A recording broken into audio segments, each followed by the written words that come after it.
نماز پڑھ کے یہ دعا کرنا، اور جب ہاتھ اٹھا کر دعا کرنا تو دعا میں کسی عمل صالح سے توسل کرنے کی بات نہیں کی. آقا نے فرمایا میری ذات سے توسل کر، اور جب تم میری ذات سے توسل کر چکے پھر مجھے پکار کر استغاثہ پیش کر. پہلے اللہ سے عرض کر کہ میں تاجدار کائنات کے وسیلے سے تیری بارگاہ میں آیا ہوں.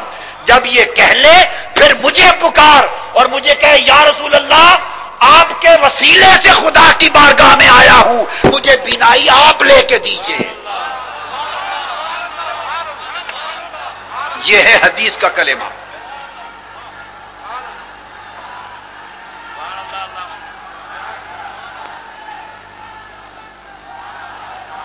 اس حدیث نبوی نے، اس حدیث صحیح نے جس کی صحت پر مہر تصدیق علامہ ابن تیمیہ تک نے ثبت کر دی، اور 1300-1200 سال کی تاریخ علم الحدیث کے ہر امام حدیث نے اس کو صحیح کہا. اور یہ حدیث پھر خبر واحد نہیں ہے، یہ کثیر طرق کے ساتھ وارد ہوئی. 9 طرق میں نے ابھی پڑھ کے بتا دیا. اب مجھے بتائیے کہ اس میں جو توسل ہو رہا ہے، ان کلمات توسل میں، دعا میں، اگر اعمال صالحہ سے ہی صرف توسل ہوتا اور ذات نبوی سے نہ ہوتا تو پھر یوں دعا سکھاتے کہ عرض کرنا باری تعالی میں نے تیرے حضور جو سجدہ کیا، 2 نفل پڑھے، اس نماز کے وسیلے سے مجھے بینائی دے. چاہیے تھا کہ کہتے نماز کے وسیلے سے، تیرے حضور نفل کے وسیلے سے تجھ سے مانگتا ہوں. تو آقا علیہ السلام نے نماز پڑھائی مگر نماز کو وسیلے کے طور پہ آگے پیش نہیں کیا. وسیلے کا جب وقت آیا تو کہنا اتوجہ الیک بنبیک محمد، میں ذات محمد کے وسیلے سے تیرے پاس آیا ہوں باری تعالی، اور متوجہ ہوا ہوں. اور پھر مجھے پکار کے کہنا یا محمد انی توجہت بک الی ربی فی قضاء حاجتی ہذہ. بنیادی قاعدہ آپ سمجھ گئے. لہذا ایسا گمان کرنا حدیث صحیح، حکم رسول اور عمل صحابہ کی خلاف ورزی ہوگی. اعمال کا وسیلہ اپنی جگہ حق، وہ اور حدیث ہیں، بخاری شریف میں ہے، اس میں کوئی شک کی بات نہیں ہے. مگر سوال یہ سمجھانا ہے کہ جہاں اعمال صالحہ کا وسیلہ حق ہے وہاں ان سے بڑھ کر ذات مصطفیٰ کا وسیلہ حق ہے. اور وجہ کیا؟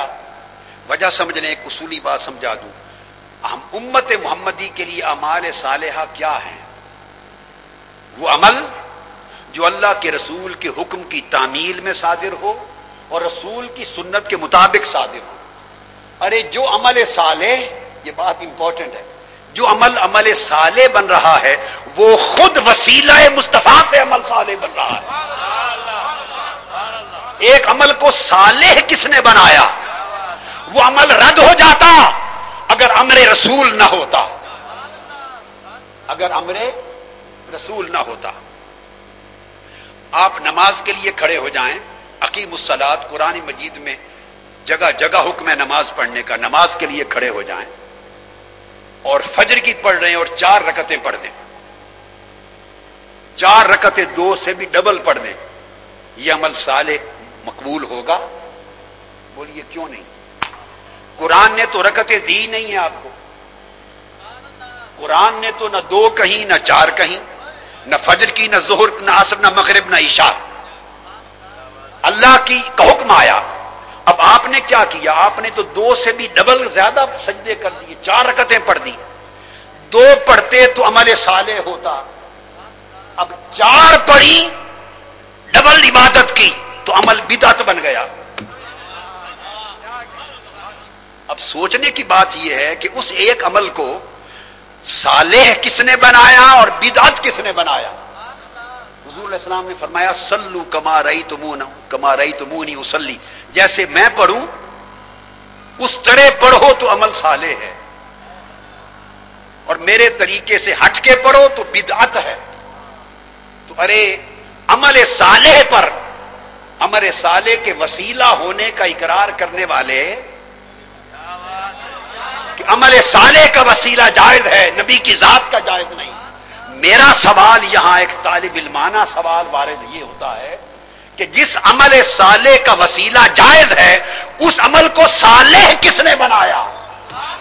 وہ عمل خود بھی کسی کے وسیلے سے صالح بنا، خود بھی کسی کے وسیلے سے مقبول بنا. اگر اس عمل کو وسیلہ نہ ملے تو عمل ہو کر بھی نہ صالح ہے نہ مقبول ہے. تو وسیلہ سنت مصطفیٰ ہے. تو اگر عمل سنت مصطفیٰ کے وسیلے سے صالح اور مقبول بنتا ہے اور اس کا وسیلہ جائز ہوتا ہے، تو جس عمل کو خود مقبول بنانے میں جس کا وسیلہ ہے اس کا وسیلہ جائز نہیں. اس لیے ہر عمل جو صالح بنا امت کے لیے وہ سنت رسول کے ساتھ صالح بنا. سنت رسول کے وسیلے سے ہر عمل صالح ہو جاتا ہے. تو یہ کیسی بات ہوگی کہ جس ذات کے وسیلے نے اعمال کو صالحہ کیا ان اعمال کا وسیلہ جائز ہو جائے، اور جو وسیلہ اعمال کو اٹھا کر توسل کے قابل بنانے والا ہے اس ذات کا اپنا وسیلہ نامقبول ہو جائے. اب آقا علیہ السلام کی حیات طیبہ کے بعد پھر یہی وسیلہ ہوتا ہے، اور وہ یہ کہ اگلی حدیث سنیے. یہ پہلا واقعہ تو تھا آقا علیہ السلام کے ظاہری زمانے کا. اب حدیث میں آتا ہے، امام طبرانی روایت کرتے ہیں اور امام بہقی بھی روایت کرتے ہیں اور بہت سے ائمہ محدثین. پہلے میں آپ کو تخریج دے دوں. اب میں جو کوٹ کر رہا ہوں یہی حدیث، یہی دعائے توسل اور دعائے استغاثہ بن نبی صلی اللہ علیہ وسلم، اس کا ایک اگلا واقعہ پیش آیا ہے. اگلا واقعہ، اور اب جو میں اگلی حدیث بیان کر رہا ہوں اسی ہی حدیث کی ایکسٹینشن ہے، اسی واقعہ کا دوسرا ورژن ہے. اس کو امام طبرانی نے روایت کیا المعجم الکبیر حدیث نمبر 8311 اور المعجم الصغیر میں حدیث نمبر 508، اور باب قائم کیا فی الدعاء 1050 نمبر پر بھی. امام بہقی نے روایت کیا دلائل النبوت جلد 6 صفحہ 167. امام منذری نے روایت کیا ترغیب و ترہیب حدیث نمبر 1018. وقال هذا الحدیث صحیح. اب کوٹ کر رہا ہوں آگے، اس کو بھی کہا کہ حدیث صحیح ہے.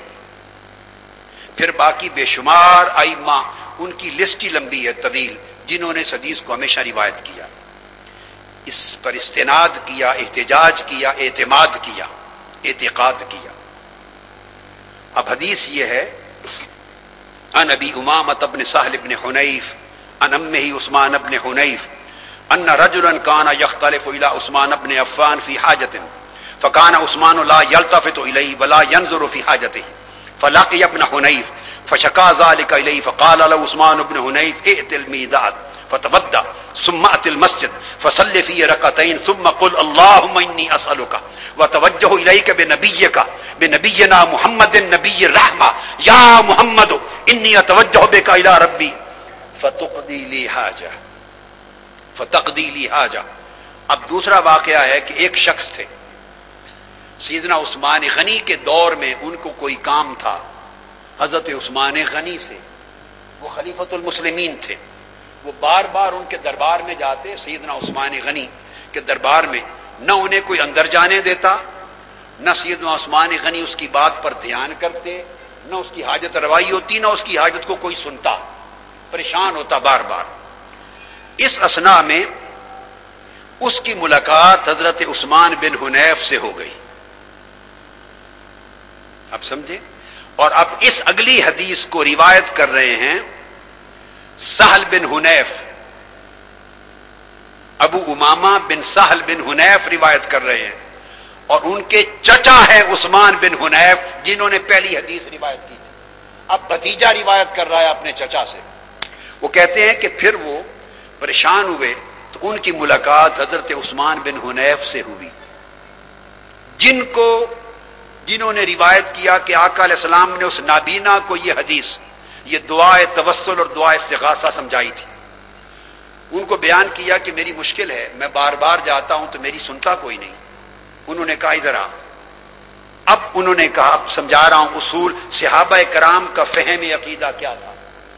اگر وہ اس توسل کو صرف حضور علیہ السلام کی حیات ظاہری کے لیے جائز سمجھتے اور حضور کے وصال فرما جانے کے بعد توسل حضور سے جائز نہ ہوتا، تو وصال کے بعد خواہ عثمان غنی کا زمانہ ہو اور خواہ آج کا زمانہ ہو، اور خواہ مدینہ کی سرزمین ہو یا حیدرآباد دکن کی سرزمین ہو، جب وصال فرما گئے تو پھر اس کے بعد قیامت تک کے ہر دور کے لیے حکم ایک ہی ہوگا. وہ اتنے سال کم اور اتنے زیادہ کاؤنٹ نہیں ہوں گے. بعد از وصال انہوں نے کہا کہ میرے ساتھ ایسا ہوا، میں نے دیکھا ایک نابینا شخص آیا، پھر پوری حدیث بیان کی. تم جاؤ وضو کر کے 2 نفل پڑھو اور آقا علیہ السلام کے توسل اور استغاثہ کی یہی دعا کرو اور حضور کو پکار کر کرو. اب وہ شخص جس کی حاجت روائی نہیں ہو رہی تھی، اس نے جا کے 2 نفل پڑھے اور جا کے آقا علیہ الصلوۃ والسلام کے اس توسل اور استغاثہ سے دعا کی اور پلٹ کر آیا. اب جب یہ دعا کر کے واپس آئے تو ان کو انہوں نے کہا، اب بیان کر رہے ہیں حضرت ابو امامہ بن سہل بن حنیف، وہ کہتے ہیں کہ اب تو جا سیدنا عثمان غنی کے دربار میں اور دیکھتے ہیں کیا ہوتا ہے، میں بھی تمہارے ساتھ جاتا ہوں. حضور سب کو پکار لیا، حضور کا توسل کر لیا، اب میں بھی چلتا ہوں.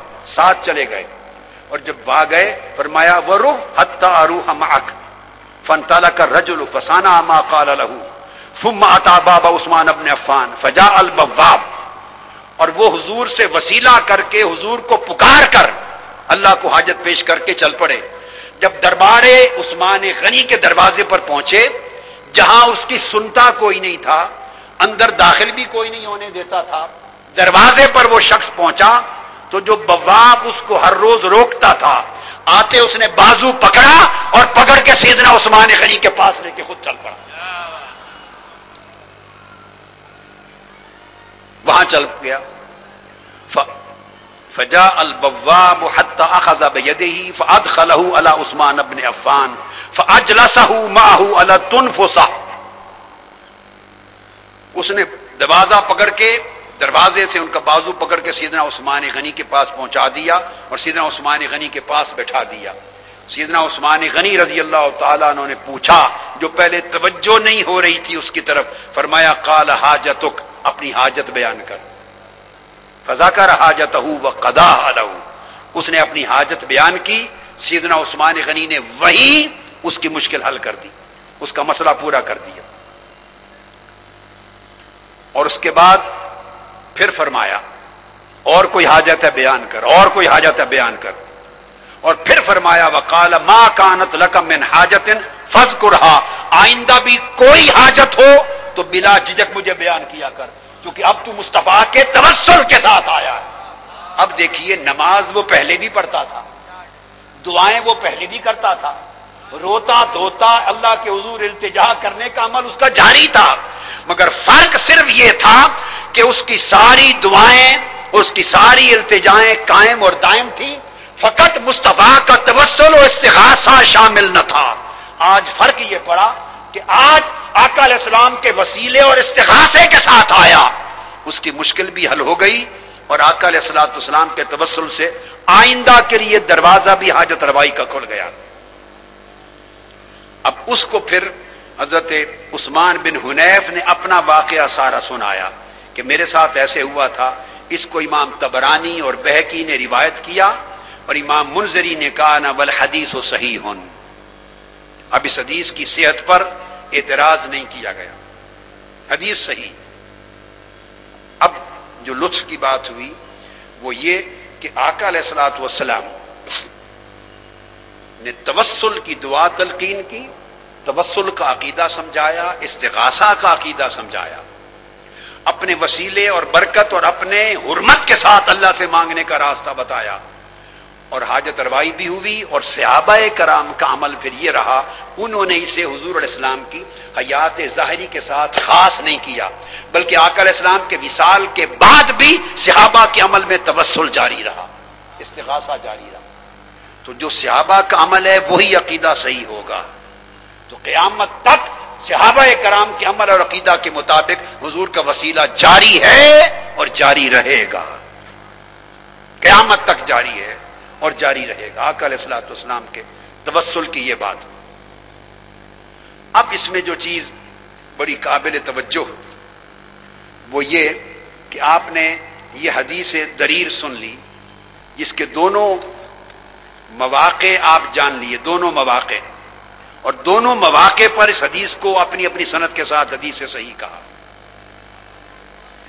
اب اس میں جو چیز قابل توجہ ہے وہ یہ کہ یہ عمل صحابہ کرام کی زندگی میں ہمیشہ سے جاری تھا اور بعد ازاں بھی جاری رہا.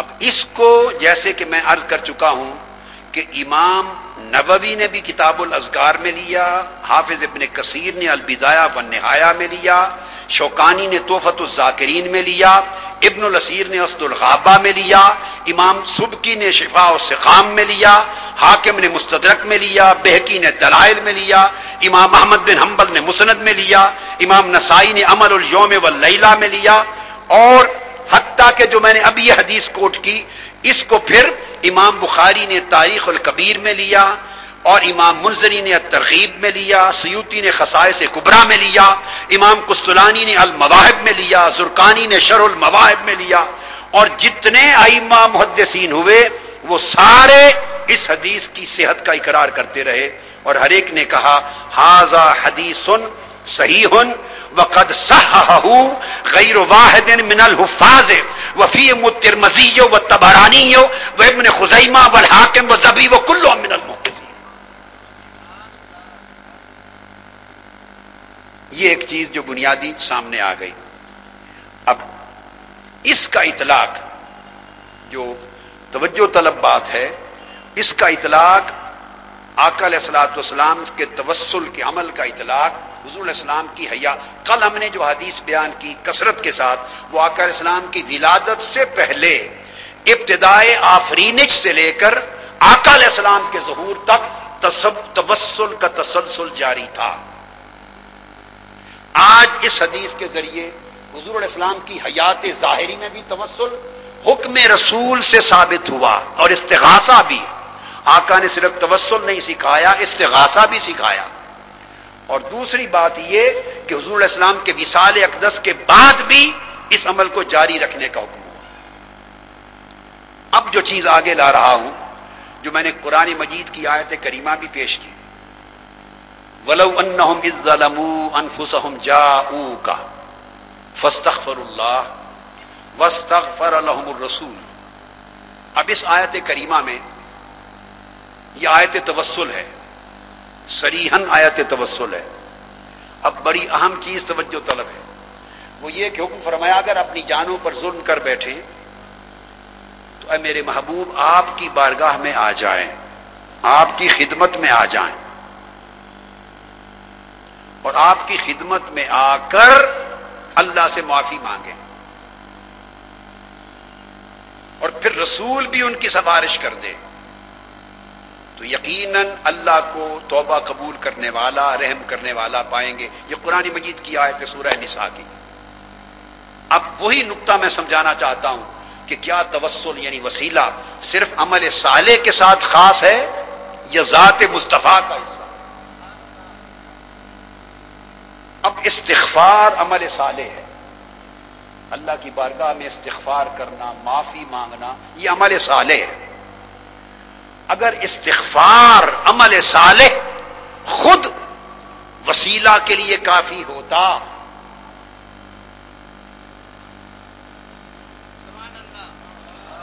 تو آقا علیہ السلام کے زمانہ اقدس میں صحابہ کرام کو کہا, اور بعد ازاں امت کو یہ پھر اس کی تعلیم کا تسلسل ہوا. جو اپنی جانوں پہ ظلم کر بیٹھے, اللہ رب العزت فرماتے کہ تم اگر ظلم کر بیٹھے ہو اور مجھ سے معافی چاہتے ہو تو گھر میں مصلی بچھا لو اور وہاں نفل پڑھ کے مجھ سے معافی مانگو, یا میرے گھر آ جاؤ. اللہ کا گھر کیا کہلاتا ہے؟ مسجد. حکم ہوتا کہ میرے گھر آ جاؤ, کعبۃ اللہ میں چلے جاؤ اور وہاں جا کے اللہ سے معافی مانگو. میں نقطہ یہ سمجھانا چاہتا ہوں کہ اگر محض عمل صالح سے توسل، اس کو اگر توسل کو عمل صالح پر محصور کیا جائے اور توسل ذات نبی کے ساتھ نہ ہو تو سوال وارد ہوگا جس کا جواب روئے زمین کا کوئی شخص نہیں دے سکتا۔ اللہ پاک فرماتے چونکہ استغفار کرنا عمل صالح ہے کہ اگر ایسی بات ہے تو مجھ سے معافی مانگو۔ اس آیت کو کہاں لے جائیں گے جس میں اللہ پاک نے فرمایا اگر جانوں پر ظلم کر بیٹھے ہو تو جاؤ کا میرے محبوب آپ کی بارگاہ میں آ جائیں۔ معافی مانگنے کے لیے در مصطفیٰ کیوں ضروری قرار دیا؟ گھر بیٹھ کے معافی مانگے تو اللہ نہیں سنتا؟ گھر بیٹھ کے معافی مانگے تو اللہ، اس نے تو فرمایا کہ میں تو سمیع الدعا ہوں، جہاں پکارو اللہ سننے والا ہے۔ نحن اقرب الیہ من حبل الورید، وہ تمہاری شاہ رگ سے بھی قریب ہے۔ تو شاہ رگ کے قریب رب، معافی اس سے مانگنی، معافی عطا اس نے کرنی، بندہ خدا کا اور خدا بندے کا، معافی مانگنے والا گناہگار اللہ کا بندہ، توبہ قبول کر کے معاف کرنے والا بندے کا رب، معاملہ سیدھا ہے۔ تو وہ براہ راست کیوں حکم دیتا ہے کہ مجھ سے معافی مانگنی ہے؟ تو در مصطفیٰ پہ جاؤ۔ در مصطفیٰ پہ بھیجنا اس امر کو مؤکد کرتا ہے کہ اے امت محمدی میرے مصطفیٰ کا وسیلہ کبھی نہ بھولنا، میرے مصطفیٰ کا وسیلہ ناگزیر ہے۔ جاؤ کا میں توسل ہے، جاؤ کا میں توسل ہے، جاؤ کا آپ کی بارگاہ میں آ جائیں اور آپ کے پاس آ کر فاستغفر اللہ، پھر مجھ سے معافی مانگیں۔ تو جاؤ کا توسل ہو گیا، حضور کی بارگاہ میں آ کر معافی مانگے۔ واستغفر لهم الرسول، اور پھر اس سے بھی معافی نہیں ملے گی۔ جب حضور کی بارگاہ میں بھی آ جائیں گے اور آقا علیہ السلام کی بارگاہ میں آ کر معافی مانگ لیں گے تو اللہ رب العزت اب اجابت دعا کے لیے، معافی دینے کے لیے اب مصطفیٰ کے لبوں کو دیکھیں گے کہ میرے محبوب آپ کی بارگاہ میں بھی آ گئے اور آپ کی بارگاہ میں حاضری دے کر معافی بھی مانگ لی۔ اب میں آپ کو تک رہا ہوں، آپ کیا فرماتے ہیں، اسے معاف کروں یا نہ کروں؟ اسے معاف کیا جائے یا نہ کیا جائے؟ محبوب آپ کا ارادہ کیا ہے؟ کیونکہ یہ جو لفظ فرمایا ثم بعدیت کے لیے ہے کہ جب مجھ سے آپ کی خدمت میں آ جائیں پھر مجھ سے معافی مانگ لیں اور پھر رسول سفارش کر دے۔ یہ جو پھر رسول سفارش کر دے اس میں توقف ہے۔ معافی مانگنے کے بعد اب رب مصطفیٰ کو دیکھتا ہے، محبوب اب آپ کا منشا کیا ہے، اسے معاف کر دیا جائے یا دھکے دے کر نکال دیا جائے؟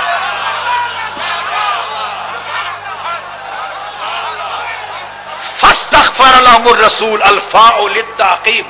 اب معافی مانگنے کے بعد اب اللہ رسول کو دیکھتا ہے کہ محبوب کے لب ہلے یا نہ ہلے، محبوب کی منشا کیا ہے، محبوب اس کی معافی چاہتا ہے یا نہیں چاہتا۔ تو اگر رسول واستغفر لهم الرسول، اگر رسول بھی اس کی سفارش کر دے اور ایک بول دے کہ باری تعالیٰ جانے اس کو چھوڑ دے، اس کو چھوڑ دے، معاف کر دے، اگر ایک بول میرا مصطفیٰ بول دے کہ اسے معاف کر دے، لواجد اللہ، مجھے اپنی عزت کی قسم کہ معافی دوں گا ہی دوں گا، لواجد اللہ۔ پھر مجھے توبہ قبول کرنے والا بھی پالو گے اور رحمت کرنے والا بھی پالو گے۔ اب دو آیتوں کا ذرا موازنہ کراتا ہوں یہاں آپ کو۔ سورہ نصر کو پڑھیے ذرا، سورہ نصر، اعوذ باللہ من الشیطان الرجیم، اذا جاء نصر اللہ والفتح ورأیت الناس يدخلون فی دین اللہ افواجا فسبح بحمد ربک واستغفرہ انہ کان توابا۔ اب اس سورہ نصر پہ غور کیجئے، فرمایا کہ پھر اللہ کی حمد کرو۔ اس مقام پر آقا علیہ السلام کی بارگاہ میں بھیجنے کا ذکر نہیں، آقا کی بارگاہ مصطفیٰ میں بھیجنے کا ذکر، یہاں مقام بغیر توسل کے ہے۔ دعا دونوں طریق سے ہوتی ہے، دعا بالتوسل بھی ہے، دعا بدون توسل بھی ہے، اللہ دونوں صورتوں میں سنتا ہے۔ اللہ رب العزت توسل کا محتاج نہیں ہے، توسل کا محتاج نہیں ہے، مگر فرق دیکھنا ہے کہ دعا اگر وسیلے کے بغیر ہو تو اس کا اثر کیا ہے، اور دعا آقا کے وسیلے سے ہو تو اثر کیا، دونوں کا فرق دیکھنا ہے۔ اب دو آیتوں کا موازنہ کر لیں۔ سورہ نصر میں اللہ سے معافی مانگی جا رہی ہے، مگر جاؤ کا نہیں، حضور کی بارگاہ میں حاضری اور حضور کا توسل اور حضور کی شفاعت نہیں۔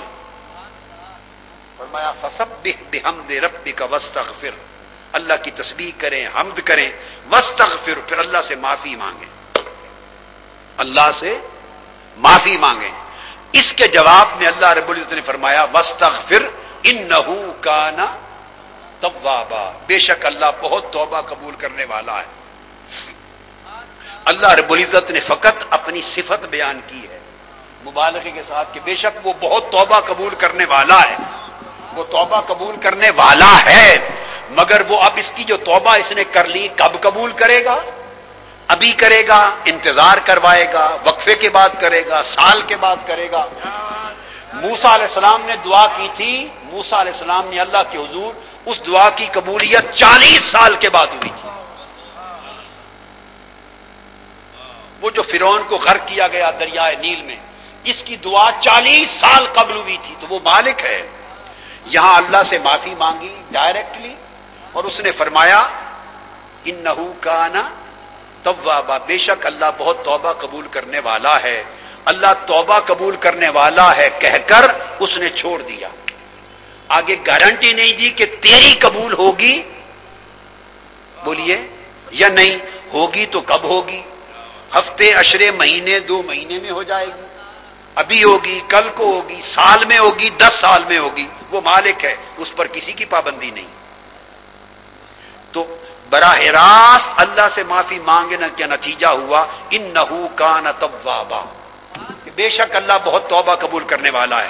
میں نے قرآن پیش کر دیا، اب سورہ نساء کی طرف آ جائیے، وہاں اللہ سے ڈائریکٹ معافی مانگی، براہ راست استغفار کیا، جس کا جواب آیا ہاں اللہ بہت توبہ قبول کرنے والا ہے۔ بس آگے سائل اور تائب تک رہا ہے کہ کچھ آگے بھی ارشاد ہوگا، اللہ بہت توبہ قبول کرنے والا تو ہے، پر آگے کیا؟ آگے خاموش۔ اور اب ادھر بھی استغفار ہے، ادھر وَلَوْ أَنَّهُمْ إِذْ ظَلَمُوا أَنفُسَهُمْ۔ اب سنیے اس مقام پر جو توبہ اور معافی مانگنے کے لیے جانے والا ہے وہ بہت ظلم کر کے نہیں جا رہا، سورہ نصر میں وہ ظلم کر کے نہیں جا رہا، وہ صرف مقام تشکر پہ جا رہا ہے۔ فرمایا فسبح بحمد ربک واستغفر، اللہ کی حمد کر، تسبیح کر اور معافی مانگ۔ اس میں وہ ظلم کر کے نہیں آیا، سورہ نصر میں کسی شخص کے ظلم کرنے کا بیان نہیں، گناہ کبیرہ کے ارتکاب کا بیان نہیں، جانوں پر ظلم کیے بغیر اللہ سے معافی مانگ رہا ہے، اور بڑے گناہ کے بغیر معافی مانگنے پر معافی دینے کی گارنٹی نہیں دی۔ بڑا گناہ کیے بغیر اللہ سے براہ راست معافی مانگنے پر معاف کر دینے کی گارنٹی نہیں دی، فرما دی اللہ بہت توبہ قبول کرنے والا ہے، بس کب کرے گا وہ مالک ہے۔ اور اب یہاں سورہ نساء میں جو شخص معافی مانگنے آ رہا ہے وہ اپنی جانوں پر ظلم کر کے آ رہا ہے، اور وہاں جان پہ ظلم کر کے نہیں آ رہا تھا، معاف کرنے کا کیس اس میں بڑا ایزی تھا، اسٹیٹ فارورڈ تھا، کمپلیکیشن نہیں تھی، کوئی ہنڈرنس نہیں تھی، رکاوٹ نہ تھی۔ یہاں ہنڈرنس ہے، رکاوٹ ہے، کمپلیکیشن ہے۔ کیوں؟ وَلَوْ أَنَّهُمْ إِذْ ظَلَمُوا أَنفُسَهُمْ، جانوں پر ظلم کر کے آئے ہیں، اللہ کی نافرمانی کر کے آئے ہیں۔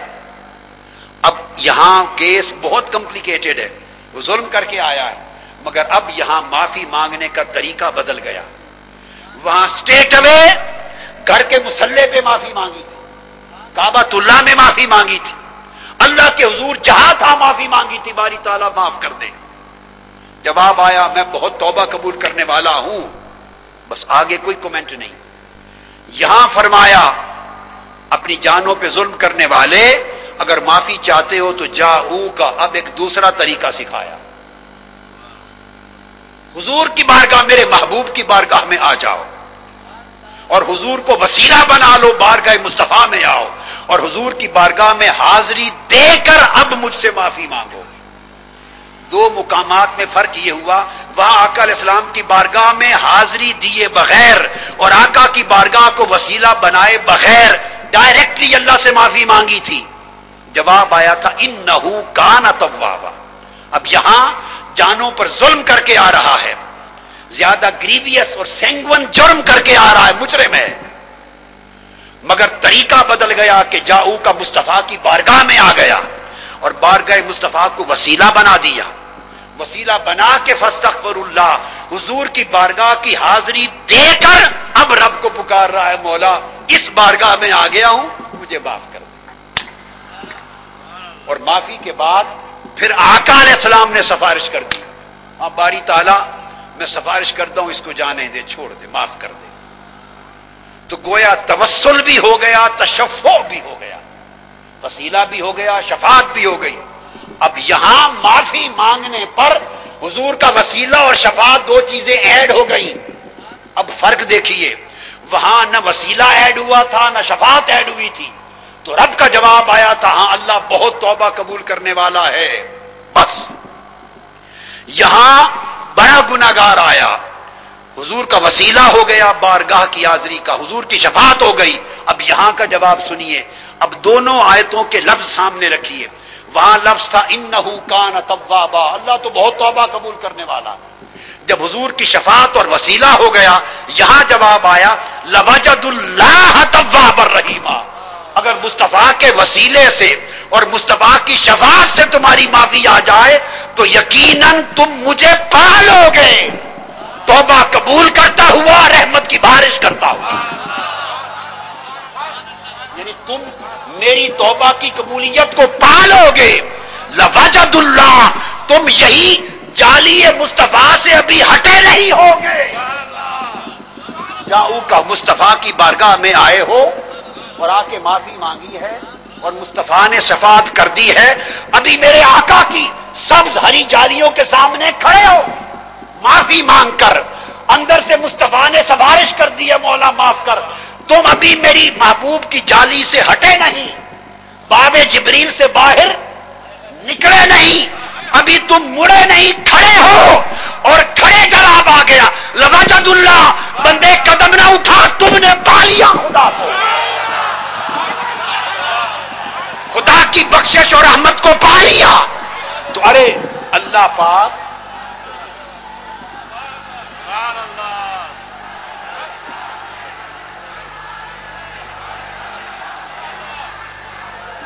بات سمجھنے والی یہ ہے، یاد رکھ لیں توسل کے عقیدہ کا، ہم آقا علیہ السلام کے اور اولیاء اور صالحین کے توسل پہ عقیدہ رکھتے ہیں۔ اس عقیدہ توسل کا معنی یہ ہرگز نہیں کہ بغیر وسیلے کے دعا کی جائے تو اللہ قبول نہیں کرتا، یہ معنی نہیں ہے اور نہ کسی کا عقیدہ ہے۔ اللہ وسیلے کا محتاج نہیں، ہم وسیلے کے محتاج ہیں۔ ہائے ہائے ہائے، اللہ کا دعا قبول کرنا وسیلے کا محتاج نہیں، وہ وسیلے سے بھی قبول کرتا ہے، وسیلے کے بغیر بھی قبول کرتا ہے۔ اس کی قبولیت دعا توسل کی حاجت مند نہیں، حاجت وسیلے کی اللہ کو نہیں، حاجت وسیلے کی گناہگار کو ہے، سائل کو ہے۔ اب ادھر وسیلے کے بغیر دعا کی تھی، رد وہ بھی نہیں ہوئی مگر انتظار میں رکھ دیا، فائل انتظار میں چھوڑ دی، تاریخ ڈال دی، وہ آقا کے وسیلے کے بغیر تھی، تاریخ ڈال دی۔ انہو کان توابا، اللہ بڑا توبہ قبول کرنے والا ہے۔ وہ کھڑا ہوا ہے کہ یہ تو بات سن لی، اب آگے حکم کیا ہوا، میرے میٹر کا بنا کیا؟ اب اللہ توبہ قبول کرنے والا تو ہے، پر میری توبہ قبول ہوئی یا نہیں، وہ سٹل ویٹ میں ہے، ادھر ویٹنگ میں رکھ دیا۔ ادھر حضور کا وسیلہ کیا، بارگاہ مصطفیٰ میں آیا، حضور نے شفاعت کی، یہاں اس کو مڑنے بھی نہیں دیا کہ تم ابھی جالی سے پھرو گے نہیں، لوجد اللہ، رب کو پالو گے، رب کو پالو گے، یقیناً پالو گے، لام تاکید کے ساتھ۔ کیا؟ توابا رحیما، تمہاری توبہ قبول کرتا ہوا اور تم پہ رحمت کی بارشیں فرماتا ہوا. یہاں ہٹنے سے پہلے توبہ ہو گئی قبول اور رحمت، اور پھر وہاں تھا صرف انہ کان توابا، توبہ قبول کرنے والا ہے. وہاں فقط قبول توبہ کی بات تھی، اور جب وسیلہ مصطفیٰ سے آیا تو قبول توبہ نہیں، آئے تھے گناہگار، جاتے ہوئے میری رحمت سے جھولیاں بھر کے جا. لوجد اللہ توابا رحیما، یہاں قبول توبہ پہ کثرت رحمت کا اضافہ کر دیا، کیونکہ میرے محبوب کے وسیلے سے آئے ہو، توبہ بھی قبول اور رحمت سے جھولیاں بھی بھر کے جا. تو فرق یہ ہے، سنتا تو بغیر وسیلے کے بھی ہے، مگر وسیلہ ہو جائے تو پھر اس کی قبولیت بھی بڑھ جاتی ہے اور عطا بھی بڑھ جاتی ہے. یہ ہے اس آیت کریمہ کے تحت. اب سمجھانا یہ کہ جب یہ صورتحال ہوئی تو آقا علیہ الصلوۃ والسلام کا توسل چونکہ اس آیت کریمہ میں ہے. کل ائمہ تفسیر، میں آپ کو ایک پتے کی بات بتا رہا ہوں، جنہوں نے اس کی تفسیر میں کچھ لکھا ہے، 1200-1300 سال کے ذخیرہ تفسیر کو سامنے رکھ کر ذمہ داری سے کہہ رہا ہوں، اور انشاءاللہ تعالی کوئی ایک شخص سانس لے کر زندہ رہنے والا روئے زمین پر میری اس کئی بات کو غلط ثابت نہیں کر سکے گا. اور وہ کیا اس میں جس توسل کا اور حاضری اور اس کے فیض پانے کا ذکر ہے اس آیت کریمہ میں، کسی ایک امام تفسیر نے زندگی میں یہ نہیں لکھا کہ یہ حکم صرف حضور کے حجات طیبہ میں صحابہ کے لیے تھا اور حضور کے وصال فرما جانے کے بعد قیامت تک کے لیے نہیں ہے. کسی ایک نے نہیں لکھا کہ حضور کی حیات ظاہری کے لیے تھا اور وصال فرما جانے کے بعد کے لیے نافذ العمل نہیں ہے. اگر حضور کے وصال کے بعد اس کا حکم نہ رہے تو پھر اس آیت کریمہ کا کوئی فائدہ امت مسلمہ کے لیے باقی نہیں رہتا، اور یہ عقیدہ رکھنا کفر ہو جائے گا. ایک آیت قرآن کی بے فائدہ ہو گئی معاذ اللہ، کفر بن جائے گا. ایک تو پہلی بات یاد رکھ لیں کہ اس کا اطلاق جاؤکا کا حکم چلتا رہے گا. آج بھی جو آقا کی بارگاہ میں جاتا ہے وہ جاؤکا کے تحت جاتا ہے، اور جو توسل کرتا ہے اور حضور کی شفاعت نصیب ہوتی ہے اور بخشش و رحمت آتی ہے وہ اسی آیت کریمہ کے تحت چل رہی ہے. ایک بات. دوسری بڑی اہم بات یہ کہ جتنے ائمہ ہوئے کسی نے اس کو خاص نہیں کیا آقا علیہ السلام کی حیات ظاہری کے ساتھ، یہ حکم عام ہے. اب اس آیت کریمہ کے تحت لیتے ہیں کہ جو بات حدیث سے لی تھی کہ وصال پاک کے بعد بھی توسل کا حکم جاری رہا اور قیامت تک رہے گا، اب اس کی سند قرآن مجید سے مل گئی. اس کی سند قرآن مجید سے مل گئی. اب قرآن مجید نے جو بات کی یہ وَلَوْ أَنَّهُمْ إِذْ ظَلَمُوا أَنفُسَهُمْ، یہ تفسیر امام سلمی کی، امام سلمی. حقائق التفسیر امام ابو عبد الرحمن سلمی 412 ہجری میں ان کا وصال ہو گیا تھا، یعنی آج سے 1000 سال سے بھی زیادہ، 1100 سال قبل کے امام. یہ عقیدہ آج کا نہیں ہے. بعض لوگ غلطی سے اس کا معنی یہ سمجھتے ہیں کہ اس سے مراد حضور کی سنت پر ہی صرف عمل کرنا ہے اور حضور کی اتباع کو اپنانا ہے. بے شک اس میں یہ سب کچھ شامل ہے. جاؤکا میں حضور کی محبت بھی شامل ہے، توسل بھی شامل ہے، اطاعت بھی شامل ہے، اتباع بھی شامل ہے، اوامر و نواہی کی پیروی، شریعت کی پیروی، سب کچھ شامل ہے. مگر اس وقت ہمارا موضوع تو توسل ہے. جاؤکا سے آقا کا وسیلہ امام ابو عبد الرحمن سلمی امام بہقی کے شیخ ہیں. امام بولیے امام بہقی کے شیخ، ان کی تفسیر ہے میرے سامنے حقائق التفسیر، اس کی جلد اول، اور ان کا وصال 412 ہجری میں، آج سے تقریباً 1100 سال قبل کا عقیدہ. وہ بیان کرتے ہیں اس آیت کریمہ کے تحت، اور پھر انہوں نے یہ روایت لی امام ابن عطا سے، اور امام ابن عطا آج سے 1300 سال پہلے ہوئے، 1300 سال. اس وقت سے ائمہ تفسیر کا یہ عقیدہ چلا آ رہا ہے. وہ کہتے ہیں امپورٹنٹ بات، قاقیل ولو انہم اذ ظلموا انفسهم جاؤوک، قال ابن عطا رحمہ اللہ تعالی جعلوا کالوسیلۃ الی الوصلۃ لیصلوا الی، وہ کہتے ہیں کہ میرے محبوب آپ کو وسیلہ بنا لیں مجھ سے ملنے کا تاکہ مجھے پا سکیں۔ یہ اس آیت کریمہ کے تحت امام سلمی نے امام ابن عطا کی تفسیر بیان کی کہ محبوب آپ کو وسیلہ بنا لیں جاؤ کا کے تحت مجھ سے ملاقات اور مجھ تک رسائی کا، تاکہ مجھے پا سکیں اور میری بارگاہ تک آ سکیں۔ تو انہوں نے براہ راست جاؤ کا معنی حضور کا وسیلہ ہونا لیا، اور پھر اس کے بعد کا اس کا یہ معنی بھی ہے وَلَوْ أَنَّهُمْ إِذْ ظَلَمُوا أَنفُسَهُمْ بِالْإِرَادِ أَنَّا، اگر ہم سے انہوں نے منہ پھیر لیا، یہ ہے جانوں پر ظلم کرنے کا معنی۔ اس میں بڑی پیار کی بات ہے، رب کائنات فرما رہے ہیں محبوب وَلَوْ أَنَّهُمْ إِذْ ظَلَمُوا أَنفُسَهُمْ، اگر کسی نے اپنی جانوں پر ظلم کر لیا، وہ معنی بیان کرتے ہیں بِالْإِرَادِ أَنَّا، ظلم کرنے کا مطلب یہ ہے اگر کسی نے اپنا منہ ہم سے پھیر لیا، اگر کوئی ہم سے پھر گیا، بولی اللہ پاک فرماتے اگر کوئی ہم سے پھر گیا، پلٹ گیا ہماری راہ سے، میری اطاعت سے، میری بندگی سے، میری تابعداری سے، میری وفاداری سے پھر گیا، وہ ہے ظالموا انفسہم کا معنی۔ تو پھر کیا کرے جاؤ کا، اگر کوئی مجھ سے پھر گیا تو محبوب معافی چاہتا ہے تو کوئی بات نہیں، تیری طرف آ جا، پھرا مجھ سے آئے تیری طرف تب بھی معاف کر دوں گا۔ یہ نہیں پوچھوں گا کہ مجھ سے کیوں پھرے تھے، پہلے اس کا جواب دے، نہیں محبوب مجھ سے پھرنے والا اگر تیری بارگاہ میں آ کے گڑ گڑا دے تو معاف کر دوں گا۔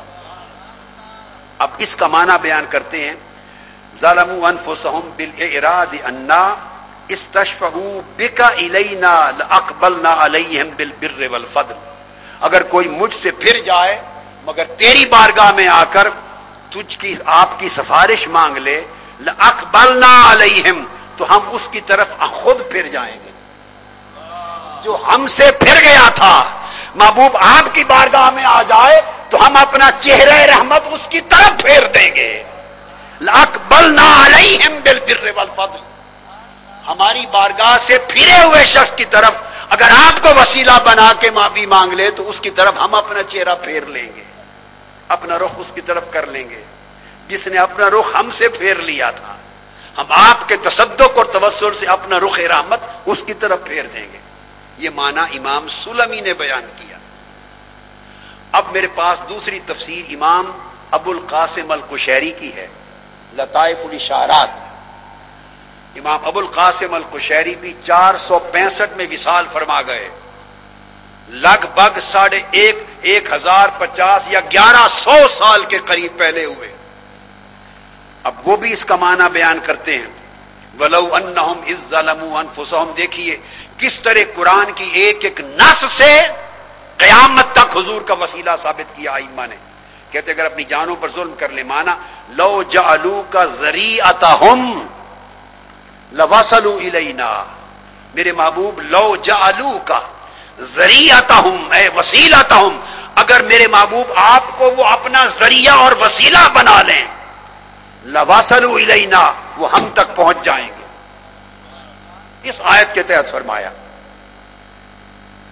اور پھر وہ اس کے بعد فرماتے ہیں امام القشیری اگلی آیت کے تحت وَسَدَّ الطَّرِيقَ إِلَى نَفْسِهِ عَلَى الْكَافَّةِ إِلَّا بَعْدَ الْإِيمَانِ بِمُحَمَّدٍ فَمَنْ لَمْ يَمْشِ تَحْتَ رَأْيَتِهِ فَلَيْسَ لَهُ مِنَ اللَّهِ نَفْسٌ۔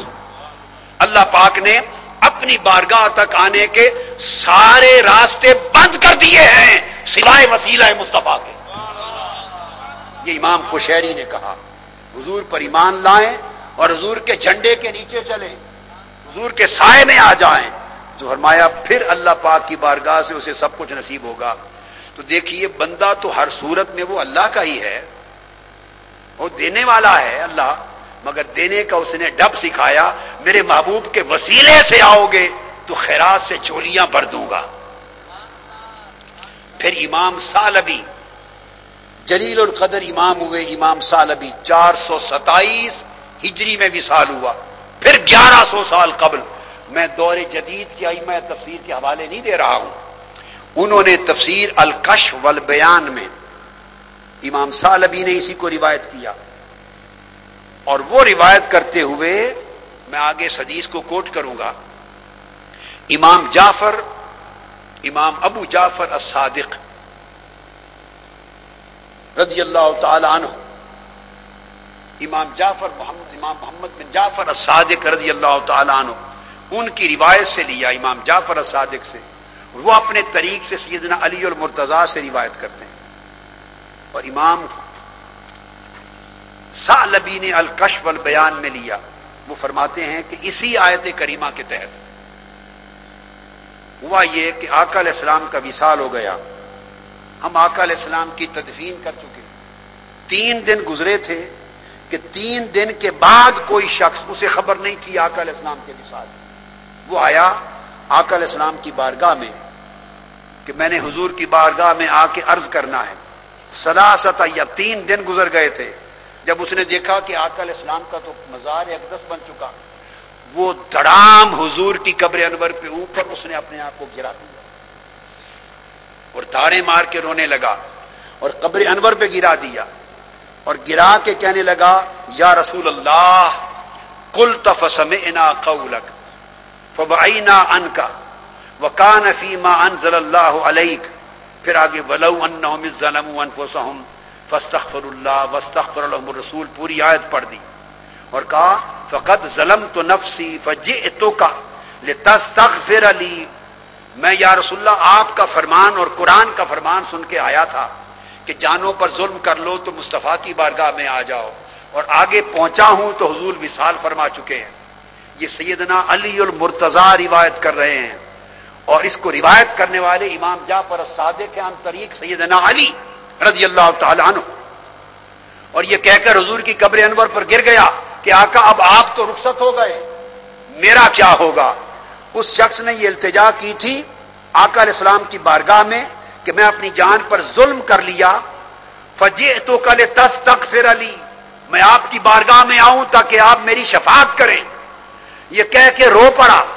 فنودی من القبر انہ قد غفر لک, وہ داڑے مار کے رو رہا تھا کہ قبر مصطفیٰ سے آواز آئی, رو نہیں تیری معافی کر دی گئی, تجھے معاف کر دیا گیا. تاجدار کائنات اپنے غلام کو قبر انور پر روتا برداشت نہیں کر سکے, اندر سے آواز دی تجھے معاف کر دیا.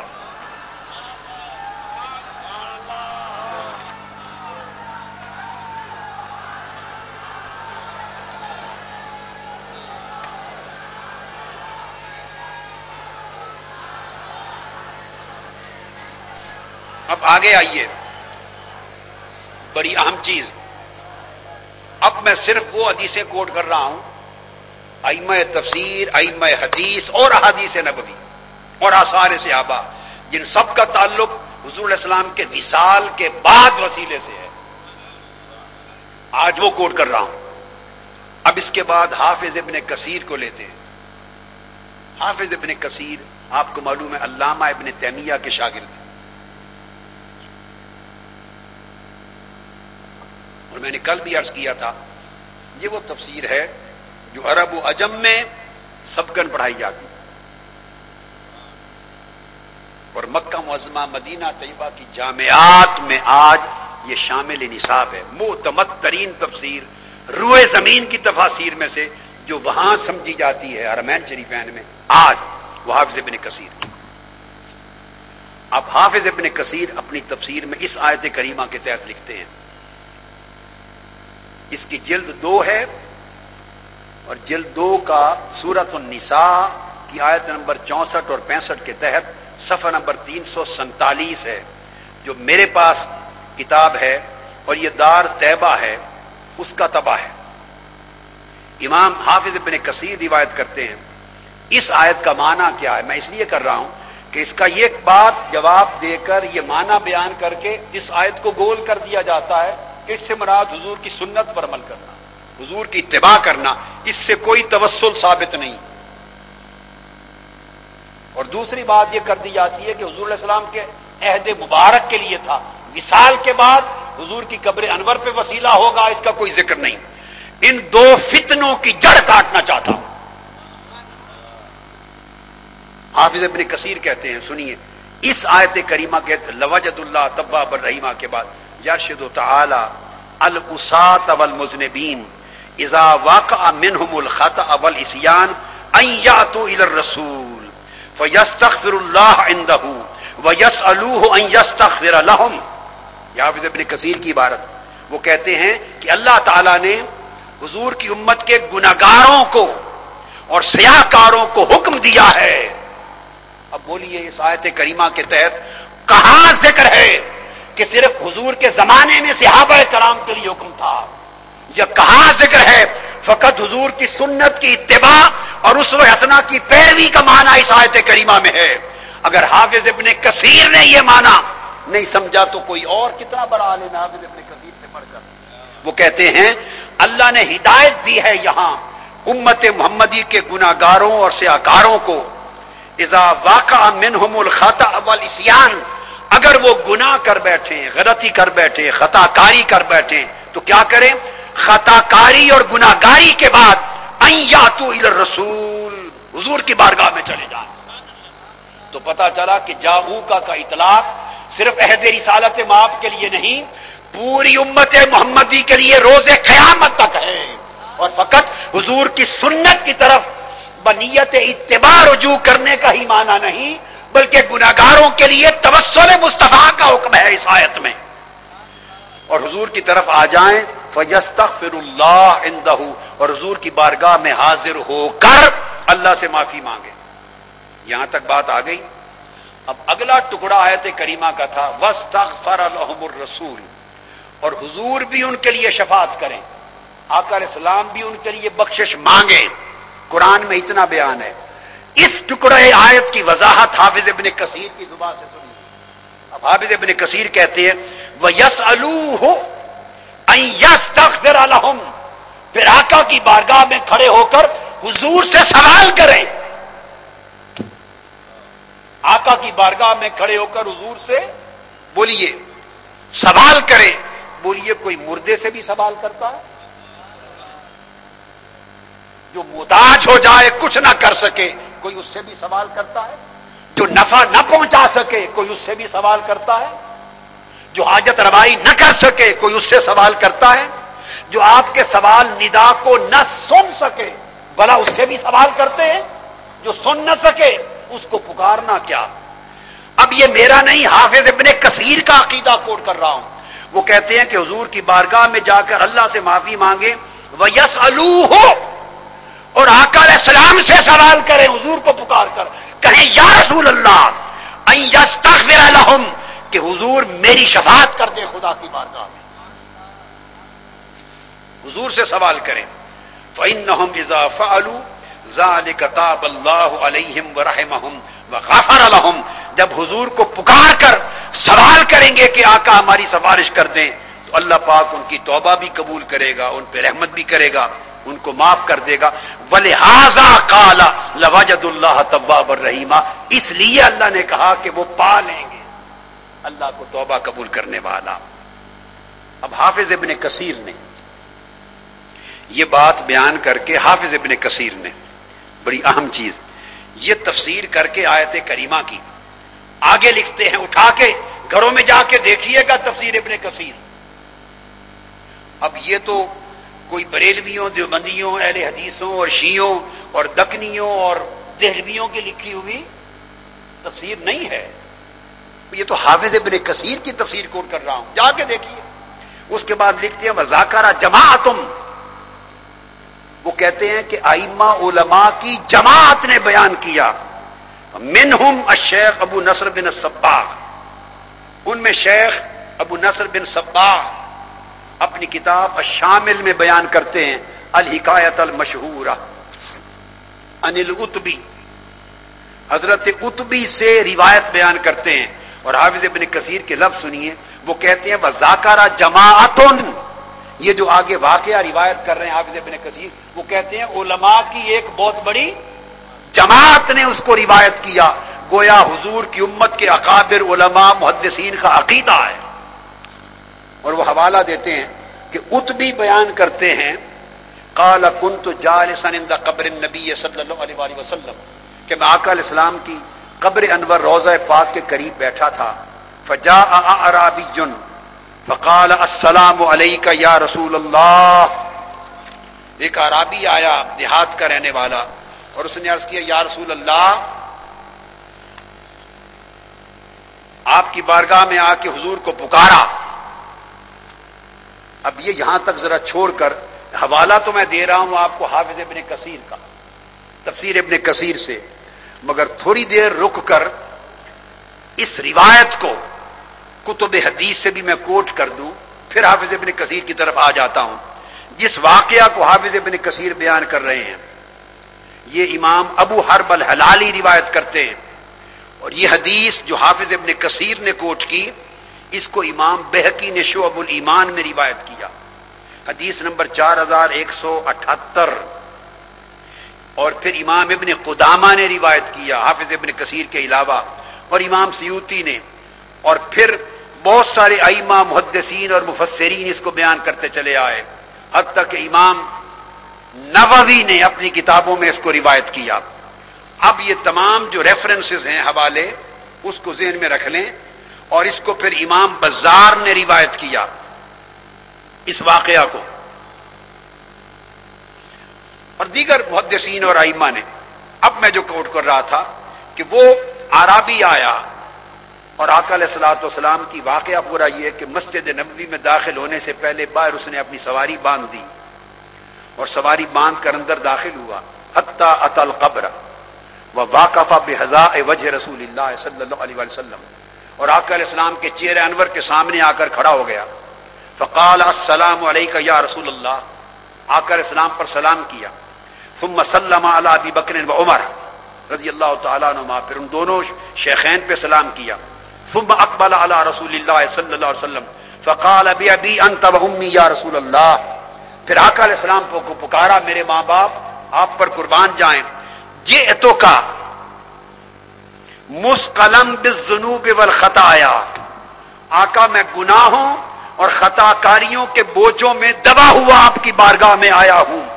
مستشفعا بک علی ربک، اللہ کے حضور آپ کی سفارش طلب کرنے کے لیے آپ کو اپنا سفارشی وسیلہ بنا کر آیا ہوں.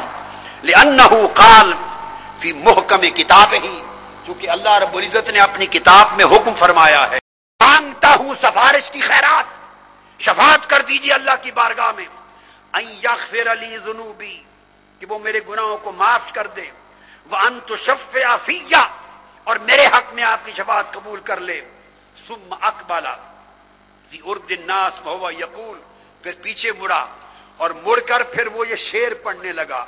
یا خیر من دفنت فی الارض اعظمہ فتاب من طیبۃ الابقاء واقمہ والاقم نفسی الفداء لقبر انت ساکنہ فیہ العفاف وفیہ الجود والکرم. اور اس عرابی کے یہ شعر 1500 سال سے آقا کی جالیوں کے ارد گرد آج تک لکھے ہوئے ہیں. حضور کے توسل اور شفاعت اور استغاثہ پر مبنی یہ شعر آج بھی جالیوں کے ارد گرد لکھے ہوئے ہیں، سبز سیاہی میں لکھے ہیں. تو اس نے یہ شعر پڑھا جس کو امام بہقی نے، میں عرض کر رہا تھا، اس کو روایت کیا. تو میں نے حدیث آپ کو پوری سنا دی اصل کتاب سے تاکہ ریفرنس آپ کے سامنے آ جائے. اور یہ حدیث جو میں نے آپ کے سامنے ساری پڑھ دی، میں نے عرض کیا کہ امام بہقی نے اور ان تمام ائمہ نے ان کو اپنی اپنی کتب میں روایت کیا. اب حافظ ابن کثیر اس پورے واقعے کو پورے شعر تک لکھتے ہیں، پورا شعر بیان کر کے، اور پھر وہ کہتے ہیں کہ جب یہ شعر پڑھ کے وہ ایک طرف ہٹا، ثم انصرف الاعرابی. اب حافظ ابن کثیر نے اور دیگر ائمہ محدثین نے بیان کیا کہ شعر پڑھ کے وہ شخص ہٹ گیا پیچھے. فغلبتنی عینی، اب حضرت عتبی روایت کر رہے ہیں جو اس حدیث کے راوی، کہتے ہیں میری آنکھ لگ گئی، میری آنکھ لگ گئی. فرأیت النبی صلی اللہ علیہ وسلم فی النوم، آنکھ لگی ہی تھی کہ آقا علیہ السلام میرے خواب میں آ گئے. اسی لمحے جالی مبارک کے پاس آقا علیہ السلام خواب میں آئے اور خواب میں آتے فرمایا یا اتبی الحق العرابیہ فبشرہ ان اللہ قد غفر لہ، اٹھ اور دوڑ کر اس اعرابی کے پیچھے جا جو روتا جا رہا ہے، اور جا کے اس کے پکڑ لے اور خوشخبری سنا کہ خدا نے تجھے معاف کر دیا ہے۔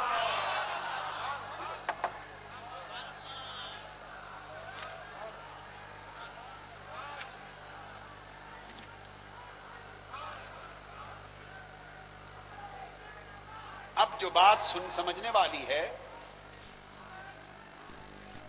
یہ اس آیت کریمہ کی تفسیر میں وَلَوْ أَنَّهُمْ إِذْ ظَلَمُوا أَنفُسَهُمْ جَاءُوكَ کی تفسیر میں جب حافظ ابن کثیر ذاکر جماعتن کہہ کر کہ کثیر ائمہ علماء محدثین یہ روایت لائے، اور جب یہ واقعہ بیان کرتے ہیں اور بیان کر کے حافظ ابن کثیر نے اس واقعہ روایت پر کوئی جرح نہیں کی، اس پر تنقید نہیں کی، اس کو ضعیف نہیں کہا، اس کو موضوع نہیں کہا، اس سے اختلاف نہیں کیا، اس سے انکار نہیں کیا، اور اس واقعہ کو بیان کرنے کے بعد کوئی الگ رائے نہیں دی، گویا امام حافظ ابن کثیر نے آقا علیہ السلام کی قبر انور پر آ کے اس عرابی کا وسیلہ کرنا اور اسی لمحے آقا کی بارگاہ میں وسیلہ کا قبول کر لیا جانا اور اس کی بخشش کی بشارت پہنچا دینا، حافظ ابن کثیر اسے دلیل اور سند کے طور پر اس آیت کی تفسیر میں لکھ رہے ہیں، اور اس پر کوئی جرح نہیں کی، انکار نہیں کیا۔ اب دیکھیے عقیدے کتنے بدل گئے، عقیدے کتنے بدل گئے۔